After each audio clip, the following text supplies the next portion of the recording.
Well, prisons have long had a policy of banning books and other reading material that authorities deem are inappropriate or even dangerous. Some have banned popular books like The Shawshank Redemption, which is about a prison break. It makes sense. Well, now America's most secure prison, you've heard of it, Supermax, where domestic terrorists like the Unabomber and dangerous international terrorists call home, they're banning two books that authorities believe are, and I am quoting, potentially detrimental to national security. They're Barack Obama's books, Dreams for My Father and The Audacity of Hope. Wait a minute. What? The president's books not allowed at Supermax? Why? Here to explain, Bill Daley, former FBI investigator, senior VP, and practice leader of Control Risks Security Consulting. Good to see you, Bill. I guess Jamie.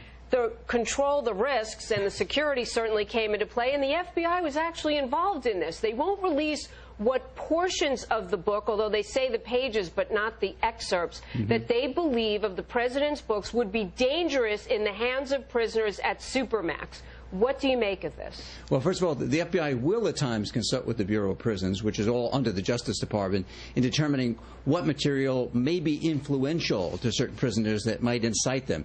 Now, as you pointed out, books like The Shawshank Redemption or books on tunneling certainly make sense not to have in prisons, as are some books even on magic, which may give people ideas of escapes, or even books or access to maps so people would even know where they are, because sometimes these prisoners don't even know where they are.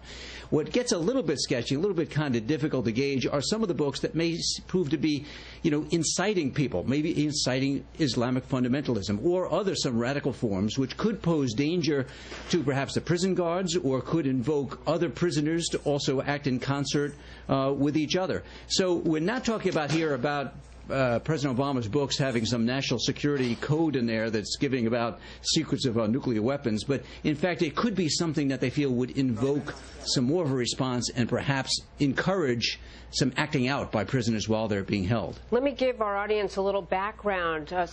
Actually, somebody that is at Supermax. Ahmed Omar Ali was serving, and still is, a 30-year sentence at Supermax in Colorado. And he went to court with his attorney. He requested both of these books written by President Obama, and he was rejected. And he went on a hunger strike over it even. What do you think these two books and others, how does that turn into a potential threat with someone that is probably going to be at Supermax, which is the highest security prison that we have? How does that translate into a potential threat outside of prison? Well, outside of prison, that would be difficult to make that case. I mean, we're not expecting he's going to be getting out on parole anytime soon.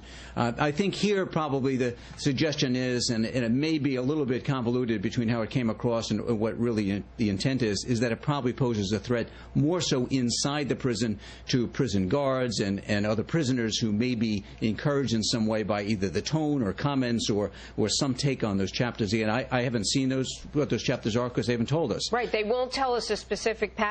So let me just ask you before I let you go, how well do prison libraries generally control extremist literature? Not that the president's is extremist, but other material that might reach even non-Supermax prisoners that could plan terrorist threats. Yeah, interesting, Jamie, is that probably not up until recently had they really looked at those things that would be more of this type of inciting behavior, as opposed to the other books we talked about with trickery and tunneling and maps and things, which make sense.